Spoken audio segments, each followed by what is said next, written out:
this seminar today as for reason to discuss the relation between God and science.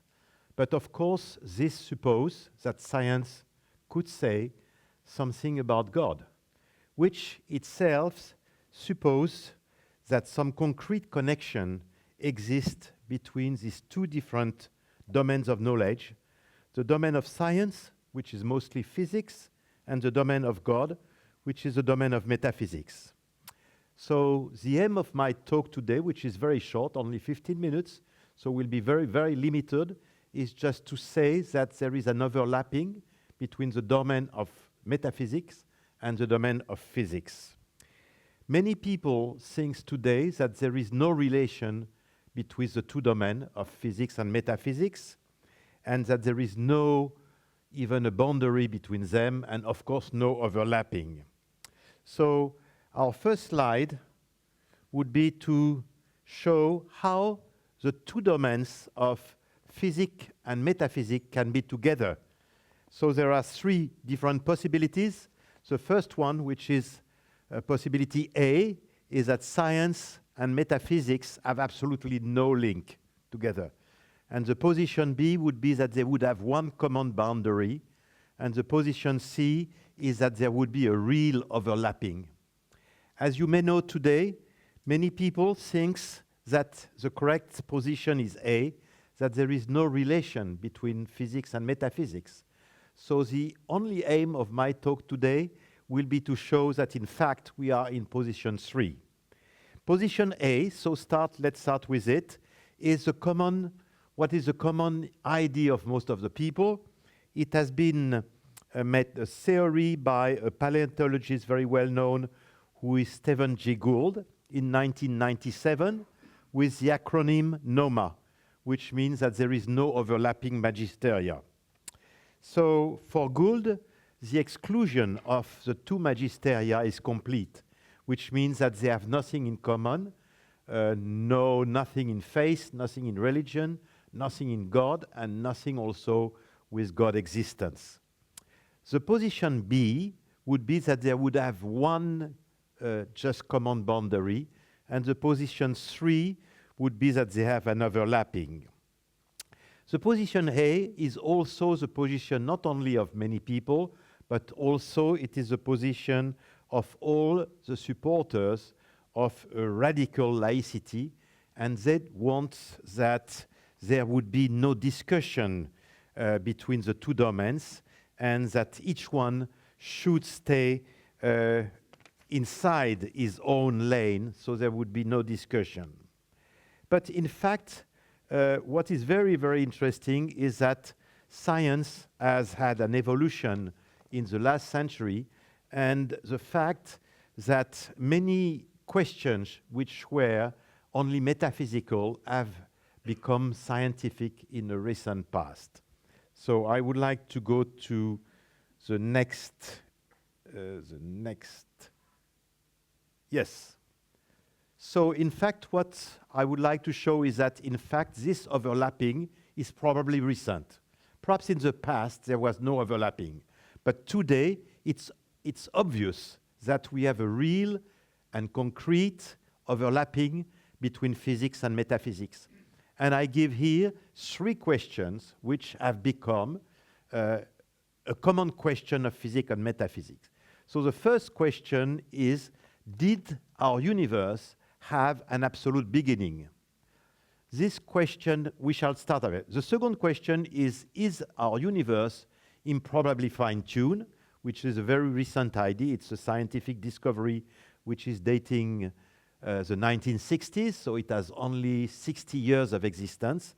And the third question is, can life appear from inanimate matter naturally without an even more improbable fine-tuning?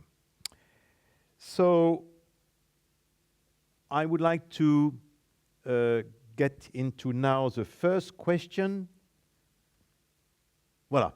So we are going to take the first question and show that we have a real overlapping.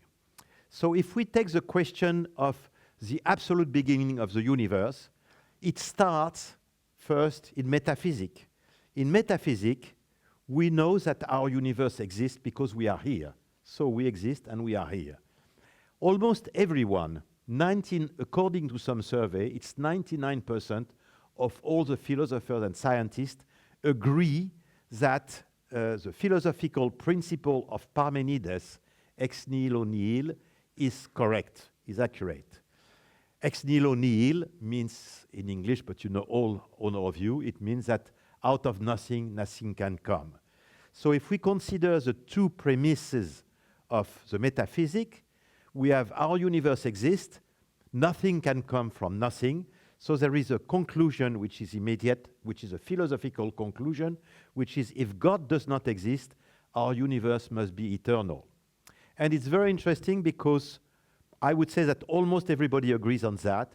Perhaps only Stephen Hawking has tried to say, well, it could perhaps happen from nothing, but except for him, nobody. So this question, more or less everybody agree, and all the materialists today believe that in a way or another, our universe is eternal. Perhaps our universe is born from another universe, which is born from another universe, etc. But there is no absolute beginning. So if we forget the left side and we look only at the right side, this philosophical question, metaphysical question, has always existed as it is. So it is very recent, less than a century, that we can say now something about the beginning of the universe.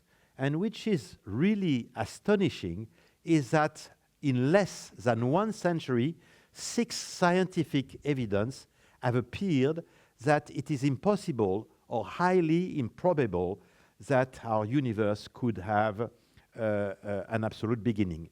So I will have to be very short because here it's only 15 minutes. So for those who are interested, this is in our book that we have written with Olivier Bonassi, who is going to talk just after me. But just to be very, very short. The first 2 evidence which have been given by science are given by the thermodynamic. Thermodynamic, the second principle is that everything wears out, which means everything will finish, including our universe, finishing with a thermal death. And we know that everything which finishes has necessarily a beginning. So the first evidence coming from thermodynamic is that there is a beginning because everything wears out. The second reason coming also for thermodynamic is slightly different, is that because everything is getting into a greater disorder, if we look backward, it means that everything would go in a greater order. And we understand very easily that if we look to things getting a bigger order, a better order, there is a limit. If you have a bag with numbers and you want to reorder all the numbers, one day you have finished and you have a precise order, which is 1, 2, 3, 4. So there is a limit. So thermodynamic 2 is giving 2 evidence for this. Then after the expansion of universe, we are all very familiar. We know the story of the Big Bang. But there is another type of evidence coming from science, is that during the 20th century, scientists have understood that infinity is not something which exists in the real world. For example, we know that there is a limit. There is no infinite speed. There is a limit, which is the speed of light. We know there is a limit because our universe is most probably limited in space. It's closed. And also we know that in the small dimension, the quantum shows that there is no infinite small. So there is no infinite in our real world, and the infinite is just a mathematical notion. After that, we had also some mathematics from 2 mathematicians, Cantor and Hilbert, which have been proving that infinite was only a mathematical notion. So I'm not here going to just go deeper in that. It's just to show here that there is a conflict between physics and metaphysics, between physics today and what metaphysics would say if God does not exist. I don't want here to affirm, of course, that God exists. It's not the purpose of the talk. The purpose of my talk is just to say there is an overlapping, there is undoubtedly an overlapping between physics and metaphysics. So the fact to say people should not talk of God and science, it should be forbidden, and it should be cancelled here, our seminar, it's not true. There is a real now overlapping.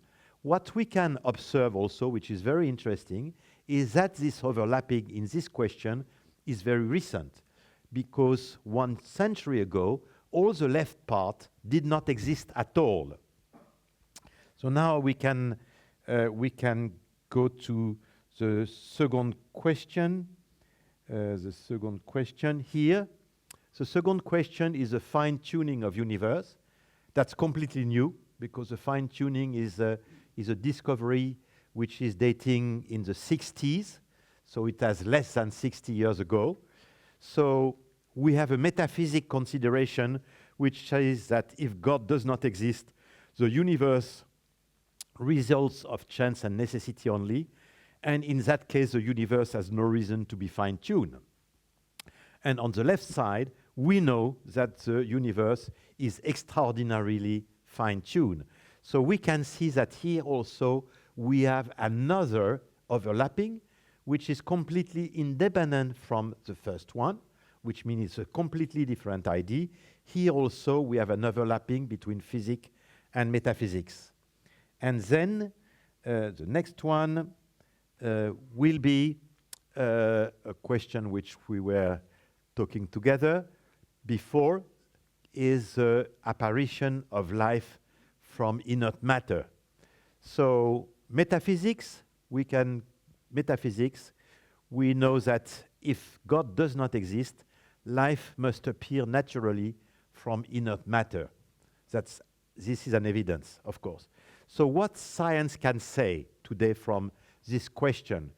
This question has changed very much in 1 century. Darwin in the 1870s said that would life appear very naturally from inert matter in a small pond of hot water at the foot of a volcano. Now with what we know with DNA, RNA, ribosome, this theory that it has appeared in a small pond has vanished completely, and we have to find something else. It's much more complicated than people thought. So what do we think? We think, Olivier and I, it's just because it's probably the end of what I can say, but we are very close to the end, is that there is now a big gap. There has probably been a fine-tuning of the universe which has been made able that this exists. So finally,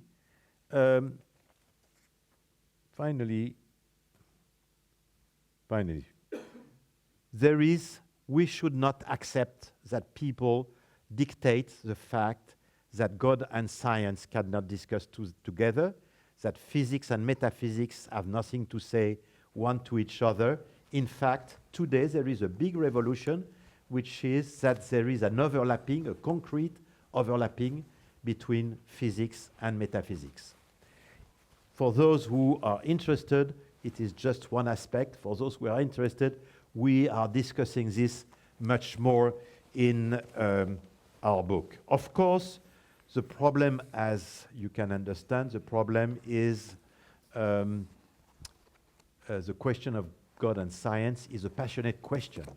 If it was not a passionate question, it would be easy, and I think that more or less everybody would accept the fact that there is a creator God.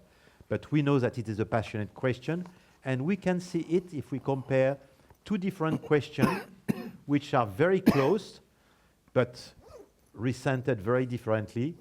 Do Martians exist, or does God exist?